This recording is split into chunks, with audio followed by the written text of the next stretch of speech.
Children, ಈಗ ಪಾಠ 7ರಿಂದ ಕೆಲವು ಕಠಿಣ ಪದಗಳನ್ನು ನೋಡೋಣ. ಕಠಿಣ ಪದಗಳನ್ನು ಸ್ವಲ್ಪ ಓದಲಿಕ್ಕೆ ಕಲಿಯೋಣ. ಮೊದಲನೇದು ದಟ್ಟವಾದ. ಮೊದಲನೇದು ದಟ್ಟವಾದ. ಕಠಿಣ ಪದಗಳು. ಮೊದಲನೇದು ದಟ್ಟವಾದ, ಎರಡನೇದು ಕಾಡು, 3 ಅನುಸರಿಸು, ಅನುಸರಿಸು, 4ನೇದು ಧ್ವನಿಯನ್ನು, ಧ್ವನಿಯನ್ನು, 5 ತಿರುಗುತ್ತ, ತಿರುಗುತ್ತ, 7 ತೋಟ, ತೋಟ, 8 ಸದ್ದು, ಸದ್ದು, ಬೇಲಿ, ಆರಿಸುತ್ತಿದ್ದವು, ಆರಿಸುತ್ತಿದ್ದವು, ಮನದಲ್ಲೇ, ಮನದಲ್ಲೇ, ಹಿಗ್ಗಿತು, ಸಂತೋಷದಿಂದ, ಸಂತೋಷದಿಂದ, ನುಗ್ಗಿತು, ನುಗ್ಗಿತು, ಗಾಬರಿ, ಗಾಬರಿ, ಕಿರುಚಿಕೋ, ಕಿರುಚಿಕೋ, ರೈತ, ಭಯ, ಅನಿವಾರ್ಯ, ಅನಿವಾರ್ಯ. ಮತ್ತೊಂದ್ಸಲ ಓದೋಣ, ನೀವು ಸಹ ಓದಿ. ಫಸ್ಟ್ದು ದಟ್ಟವಾದ ಹೇಳಿ. ದಟ್ಟವಾದ. ಓಕೆ. ನೆಕ್ಸ್ಟ್ ಕಾಡು, ಕಾಡು. ನೆಕ್ಸ್ಟ್ ಅನುಸರಿಸು ಹೇಳಿ. ಅನುಸರಿಸು. ನೆಕ್ಸ್ಟ್ ಧ್ವನಿಯನ್ನು, ಧ್ವನಿಯನ್ನು.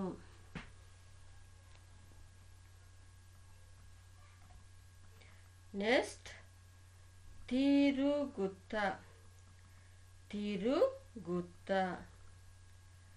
ತೋಟ, ತೋಟ. ನೆಕ್ಸ್ಟ್ ಸದ್ದು, ಸದ್ದು, ಬೇಲಿ, ಬೇಲಿ, ಆರಿಸುತ್ತಿದ್ದವು, ಆರಿಸುತ್ತಿದ್ದವು,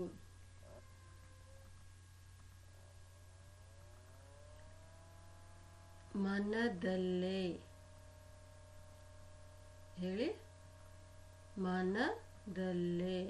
ನೆಕ್ಸ್ಟ್ ಹಿಗ್ಗಿತು, ಹಿಗ್ಗಿತು. ನೆಕ್ಸ್ಟ್ ಸಂತೋಷದಿಂದ, ಸಂತೋಷದಿಂದ, ನುಗ್ಗಿತು, ನುಗ್ಗಿತು, ನುಗ್ಗಿತು, ಗಾಬರಿ, ಗಾಬರಿ, ಗಾಬರಿ, ಕಿರುಚಿಕೋ, ಕಿರುಚಿಕೋ. ನೆಕ್ಸ್ಟ್ ರೈತ ಹೇಳಿ. ರೈತ, ಭಯ, ಭಯ. ಲಾಸ್ಟ್ ಅನಿವಾರ್ಯ, ಲಾಸ್ಟ್ ಅನಿವಾರ್ಯ. ಓಕೆ ಚಿಲ್ಡ್ರನ್, ಇವನ್ನೆಲ್ಲನೂ ನೀವು ಓದಿಕೊಂಡು ಪ್ರಾಕ್ಟೀಸ್ ಮಾಡಬೇಕಾಗ್ತದೆ. ಚೆನ್ನಾಗಿ ಓದಿ ಇವನ್ನು ಹೋಮ್ವರ್ಕ್ ಬುಕ್ಕಲ್ಲಿ 2 ಸರಿ ಬರೀಬೇಕು. ನಿಮ್ಮದು ಹೋಮ್ವರ್ಕ್ ಬುಕ್ಕಲ್ಲಿ ಕಠಿಣ ಶಬ್ದಗಳನ್ನು 2 ಸರಿ ಬರೀಬೇಕು. ಅದು ಜೋರಾಗಿ ಹೇಳ್ತಾ ಕರೆಕ್ಟಾಗಿ ಉಚ್ಚಾರ ಮಾಡ್ತಾ ಇವುಗಳು ನಿಮ್ಮ ಹೋಮ್ವರ್ಕ್ ಬುಕ್ಕಲ್ಲಿ ಬರೆದು ನನಗೆ ತೋರಿಸ್ಬೇಕು. ಓಕೆ. ನೆಕ್ಸ್ಟ್ ಪಾಠವನ್ನು ಮುಂದುವರಿಸೋಣ. ತಾಯಿ ನರಿಗೆ ತನ್ನ ಮರಿಯನ್ನು ಅಗಲಿ ಇರಲಾಗಲಿಲ್ಲ. ಮರುದಿನ ಹೇಗಾದರೂ ಮಾಡಿ ಮರಿಯನ್ನು ಬಿಡಿಸಿಕೊಂಡು ಬರಬೇಕೆಂದು ತೋಟಕ್ಕೆ ಬಂದಿತು. ಸಂಜೆಯವರೆಗೆ ಕಾದು ಕುಳಿತಿತ್ತು. ಆದರೆ ತನ್ನ ಮರಿಯ ಸುಳಿವೆ ಕಾಣಲಿಲ್ಲ. ದುಃಖದಿಂದ ತೋಟದ ಬೇಲಿ ಸುತ್ತ ತಿರುಗಿತು. ಅಲ್ಲೊಂದು ಕಂಡಿ ಇತ್ತು. ಅದರೊಳಗೆ ಉಪಾಯವಾಗಿ ನುಸುಳಿ ತೋಟದ ಒಳಗೆ ಬಂದು ಹುಡುಕಿತು. ತನ್ನ ಮರಿಯ ಸುಳಿವು ಅಲ್ಲೂ ಸಿಗಲಿಲ್ಲ. ಆದರೆ ಮನೆಯ ಪಕ್ಕದಲ್ಲಿ ಕೋಳಿಗಳು ಅಡಗಿ ಕುಳಿತಿದ್ದವು. ಹಸಿದಿದ್ದ ನರಿಗೆ ಕೋಳಿಗಳನ್ನು ಕಂಡು ಆಸೆ ಮೂಡಿತು. ಸುಲಭವಾಗಿ ದೊರಕಿದ ಆಹಾರ ಬಿಡಲು ಅದಕ್ಕೆ ಮನಸ್ಸಾಗಲಿಲ್ಲ. ಮೆಲ್ಲನೆ ಕೋಳಿ ಹಿಡಿಯಲು ತೆವಳಿತು. ಆದರೆ ಅಲ್ಲಿ ಒಡ್ಡಿದ ಬಲೆಗೆ ತಾನೂ ಸಿಕ್ಕಿಕೊಂಡಿತು. ಓಕೆ, ಮತ್ತೊಂದ್ಸರಿ ನಾವು ಓದ್ತೇನೆ, ಸರಿಯಾಗಿ ಕೇಳಿಸ್ಕೊಳ್ಳಿ. ಅದೇ ರೀತಿ ನೀವು ಸಹ ಓದಲಿಕ್ಕೆ ಕಲಿಬೇಕು.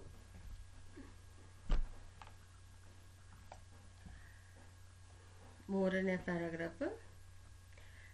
ತಾಯಿ ನರಿಗೆ ತನ್ನ ಮರಿಯನ್ನು ಅಗಲಿ ಇರಲಾಗಲಿಲ್ಲ. ಮರುದಿನ ಹೇಗಾದರೂ ಮಾಡಿ ಮರಿಯನ್ನು ಬಿಡಿಸಿಕೊಂಡು ಬರಬೇಕೆಂದು ತೋಟಕ್ಕೆ ಬಂದಿತು.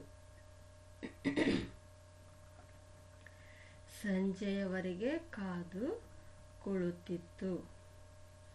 ಆದರೆ ತನ್ನ ಮರಿಯ ಸುಳಿವೆ ಕಾಣಲಿಲ್ಲ.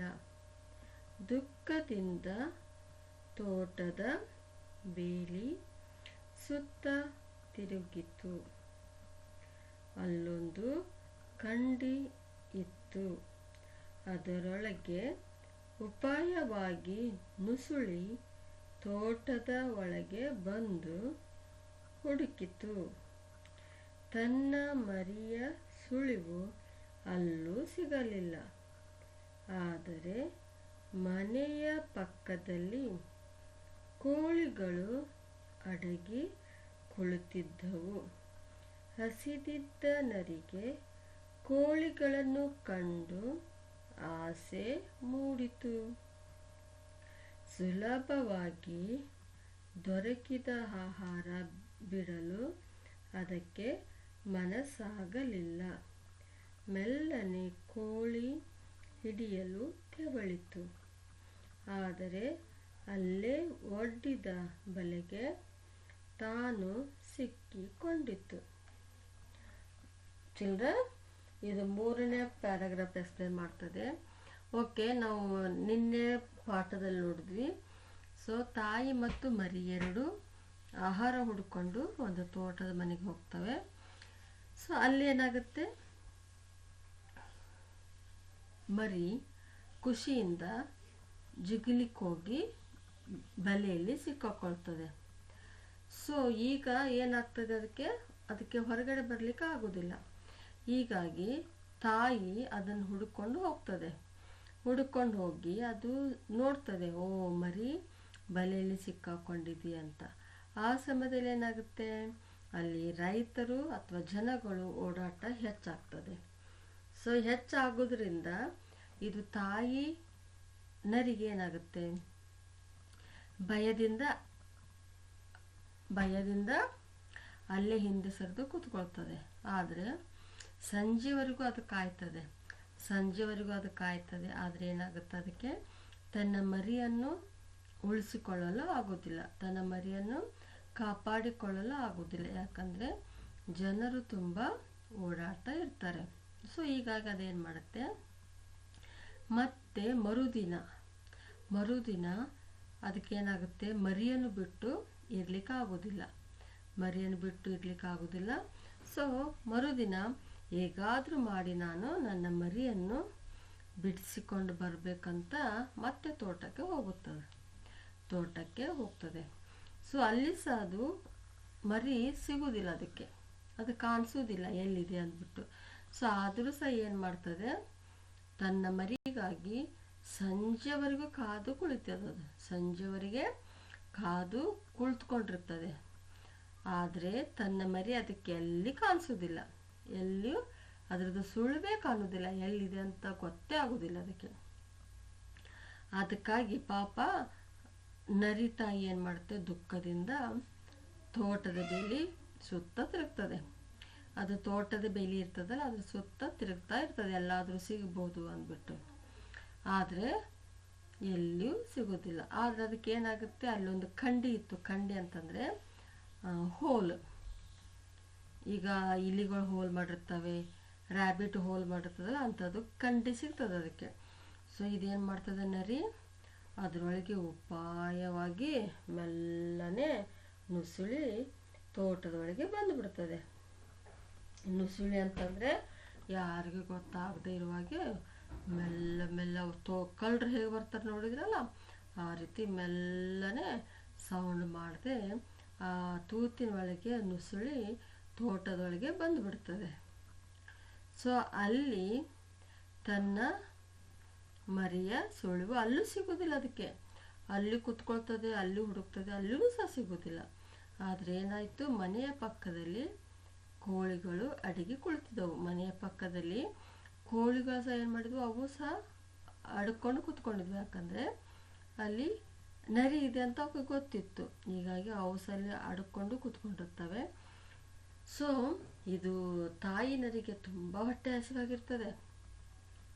ಸೊ ಏನು ಮಾಡ್ತದೆ, ಇದು ಕೋಳಿಗಳನ್ನು ನೋಡಿದ ತಕ್ಷಣ ಇವತ್ತು ಹೇಗಾದರೂ ಮಾಡಿ ನಾನು ಕೋಳಿಯನ್ನು ತಿನ್ಬೇಕಂದ್ಬಿಟ್ಟು ಸುಲಭವಾದಂಥ ಆಹಾರ ಹುಡುಕಲು ಏನು ಮಾಡ್ತದೆ, ಅದು ಮುಂದೆ ಹೋಗ್ತದೆ. ಸೊ ಮೆಲ್ಲನೆ ಅದೇನು ಮಾಡ್ತದೆ, ಕೋಳಿ ಹಿಡಿಯಲು ಹೋಗ್ತದೆ. ಸೊ ಅಲ್ಲೇನು ಮಾಡ್ತದೆ, ಅದಕ್ಕೆ ಹಾಕಿದಂಥ ಬಲೆಗೆ ತಾನೇ ಸಿಕ್ಕಾಕೊಂಡು ಬಿಡ್ತದೆ. ಸೊ ಅದೇನಾಗಿತ್ತು, ಅದು ತುಂಬ ಆಸೆಪಟ್ಟು ಊಟ ನನಗೆ ಈಸಿಯಾಗಿ ಇವತ್ತು ಆರಾಮಾಗಿ ಊಟ ಸಿಗುತ್ತಂತ ಏನು ಮಾಡ್ತದೆ, ಅದು ಒಂದು ಕೆಟ್ಟ ಆಸೆಯಿಂದ ಅಲ್ಲೇ ಕುಳಿತಂಥ ಮರಿಗಳನ್ನು ಹಿಡಲಿಕ್ಕೆ ಹೋಗ್ತದೆ. ಆದರೆ ಕಡೆಗೆ ಅದಕ್ಕೆ ಏನಾಗುತ್ತೆ, ಅಲ್ಲಿ ಹಾಕಿದಂಥ ಬಲೆಗೆ ತಾನೇ ಸಿಕ್ಕಾಕೊಂಡು ಬಿಡ್ತದೆ. ಸೊ ಅದಕ್ಕೆ ಹೇಳೋದು, ನಾವ್ಯಾವತ್ತೂ ಬೇರೆಯವರ ವಸ್ತುಗಳಿಗೆ ಆಸೆ ಪಡಬಾರದು. ನಮ್ಮದೇನಿರುತ್ತೆ ನಾವು ಅದಷ್ಟನ್ನೇ ಆಸೆ ಪಡ್ಕೋಬೇಕು, ಅಥವಾ ನಮ್ಮಲ್ಲಿ ಏನಿದೆ ಅದಕ್ಕೆ ಮಾತ್ರ ನಾವು ಮನಸ್ಸು ಮಾಡಬೇಕು. ಬೇರೆದವರ ವಸ್ತುಗಳಾಗಲಿ, ಬೇರೆದವರ ಏನಾದರೂ ಆಗಲಿ ಅದಕ್ಕೆ ನಾವು ಆಸೆ ಪಡಬಾರ್ದು. ಸೊ ಇಲ್ಲಿ ನರಿ ಏನು ಮಾಡ್ತೀವಿ, ತನ್ನ ಮರಿಯನ್ನು ಹುಡುಕೋದು ಬಿಟ್ಟು ಕೋಳಿ ತಿನ್ಲಿಕ್ಕಂತ ಹೋಗ್ತದೆ. ಸೊ ಅದಕ್ಕೆ ಏನಾಗುತ್ತೆ, ತಾನೇ ಸಿಕ್ಕಾಕೊಂಡು ಬಿಡ್ತದೆ. ಸೊ ಇದು ಇವತ್ತಿನ ಪಾಠ. ಸೊ ಚಿಲ್ಡ್ರನ್, ಮನೆಯಲ್ಲಿ ಚೆನ್ನಾಗಿ ಪಾಠ ಓದಿ ಪುನಃ ನಿಮ್ಗೆ ಅರ್ಥ ಆಗಿಲ್ಲ ಅಂತಂದರೆ ಪುನಃ ನೀವು ವಿಡಿಯೋ ನೋಡಿಕೊಂಡು ಸ್ವಲ್ಪ ಓದಲಿಕ್ಕೆ ಕಲಿಬೋದು. Okay, thank you.